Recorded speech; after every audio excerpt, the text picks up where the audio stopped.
સુરતમાં લોકોને લાલચ આપી બેંકમાં એકાઉન્ટો ખોલાવી તેના ઇન્સ્ટન્ટ કીટો તથા સિમ કાર્ડ મેળવી લઈ દુબઈ મોકલાવી ત્યાંથી ઇન્ટરનેટ દ્વારા સાયબર ક્રાઇમના ગુના આચરવાના ગુનામાં 4ને સાયબર ક્રાઇમે ઝડપી પાડ્યા છે। સુરતમાં અનેક સાયબર ક્રાઇમના કિસ્સાઓ સામે આવી રહ્યા છે તે સુરતના સામાન્ય લોકોને લોભ લાલચ આપી અલગ અલગ બેંકમાં નવા એકાઉન્ટો ખોલાવી તેની ઇન્સ્ટન્ટ કીટો તથા સિમ કાર્ડ મેળવી લઈ દુબઈ ખાતે મોકલી ત્યાંથી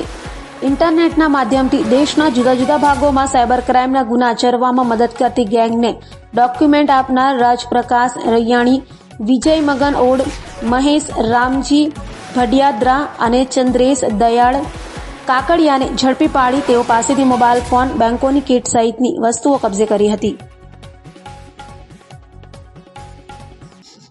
સાયબર ક્રાઇમ ફ્રોડમાં અલગ અલગ પ્રકારના investment, task, extortion, digital fraud, કોઈ પણ એરેસ્ટ વગેરે કોઈ પણ ફ્રોડમાં એક એમો એવી હોય છે કે આ પૈસા અલગ અલગ બેંક એકાઉન્ટોમાં ટ્રાન્સફર થતા હોય છે, જે અન્વયે સુરત સાયબર સેલ દ્વારા એક અભિયાન કે આવા એકાઉન્ટો કયા કયા બેંકોમાં ખોલાવવામાં આવે છે, કઈ રીતે એકાઉન્ટો ટ્રાન્સફર થાય છે, એના ઉપર ઘણા દિવસથી વોચ રાખવામાં આવેલી હતી। ગઈકાલે સુરત સાયબર ક્રાઇમ સેલ દ્વારા એક સાથે 3 ટીમને અંદાજિત 6 માણસોને કેનેરા બેંક સરથાણા ખાતેથી પકડવામાં આવ્યા છે,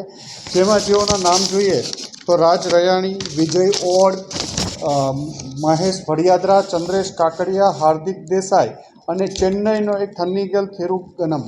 જે સેલમ ચેન્નઈનો છે। આ 6 લોકોની ધરપકડ કેનેરા બેંક સરથાણા ખાતેથી કરવામાં આવી હતી। આ લોકો પાસેથી જે વસ્તુઓ કબજે કરવામાં આવી એમાં 9 મોબાઈલ મળી છે, એક ટેબ્લેટ મળ્યું છે, કેનેરા બેંકની બેંક એકાઉન્ટ નવું ખોલાવ્યું એવી 16 કીટ મળી છે, અલગ અલગ બેંકોના 19 ડેબિટ કાર્ડ મળેલા છે, 78 સિમ કાર્ડ મળ્યા છે, HDFCની એક ચેકબુક છે, HDFCની પાસબુક છે, કેનેરા બેંકની ઓપનિંગ ફોર્મ છે, પાન કાર્ડ છે। આ લોકો જે જરૂરિયાતમંદ માણસો હોય એવાના બેંક એકાઉન્ટ ખોલાવી અને આ અલગ અલગ એકાઉન્ટો આ અલગ અલગ માધ્યમો મારફતે ટેલિગ્રામ છે, વોટ્સએપ છે કે ઇન્સ્ટાગ્રામ છે, આ મારફતે આ લોકો એકાઉન્ટો વેચતા હોય છે લઈને અને આ એકાઉન્ટોનો સાયબર ક્રાઇમના અલગ અલગ જગ્યાએ ફ્રોડ થતો હોય છે અને મેક્ઝિમમ એકાઉન્ટો આ લોકો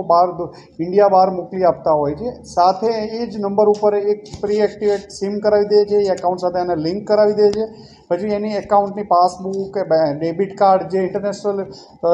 ઓપરેટ થઈ શકે એવા ડેબિટ કાર્ડ ખોલવામાં આવે છે અને બહારના રાજ્યોમાંથી અને બહારના દેશોમાંથી આ ઓપરેટ કરવામાં આવે છે। એટલે એક સુરત સાયબર ક્રાઇમ સેલ દ્વારા એક સારી સફળતા મળી છે। 6 માણસો પકડવામાં આવ્યા છે, જેમાં ચેન્નઈનું કનેક્શન ખુલ્યું છે, દુબઈનું કનેક્શન ખુલ્યું છે, અલગ અલગ 17 જણાના નામ આ તપાસ દરમિયાન ખોલવામાં આવ્યા છે। એક બીજો વિષય પણ છે કે સુરતમાં પણ અલગ અલગ વિસ્તારના લોકો બધા જ સરથાણા કેનેરા બેંક પાસેથી એક્ટિવ થયેલા મેક્ઝિમમ કેનેરા બેંકનું આ એકાઉન્ટ છે, એટલે એક પ્રાઇમરી અમે કેનેરા બેંકમાં પણ તપાસ કરીએ છીએ કે બેંક સાથે આ લોકોની કોઈ લિંક છે કે નહીં, બેંકનો કોઈ માણસ આ લોકો સાથે સંડોવાયેલો છે કે નહીં। આ ઉપરાંત આ એકાઉન્ટમાં ટ્રાન્ઝેક્શન સાથે કમિશન પણ આ લોકોને મળતું હતું। એટલે માનો કે આ એકાઉન્ટ છે એમાં 1 મહિનો ચાલે છે તો 1 મહિનામાં જે ટ્રાન્ઝેક્શન થાય છે એના ઉપર પણ આ લોકો કમિશન લેતા હતા। એક એકાઉન્ટમાં 10,000થી લઈ 1.5 લાખ રૂપિયા સુધીના પૈસા આ લોકો આરોપીઓ મેળવતા હતા। આમના વિરુદ્ધ ગુનો દાખલ કરી પ્રાથમિક પૂછપરછ ચાલુ છે, રિમાન્ડ મેળવવામાં આવશે અને આમાં વધુ તપાસ કરવામાં આવશે।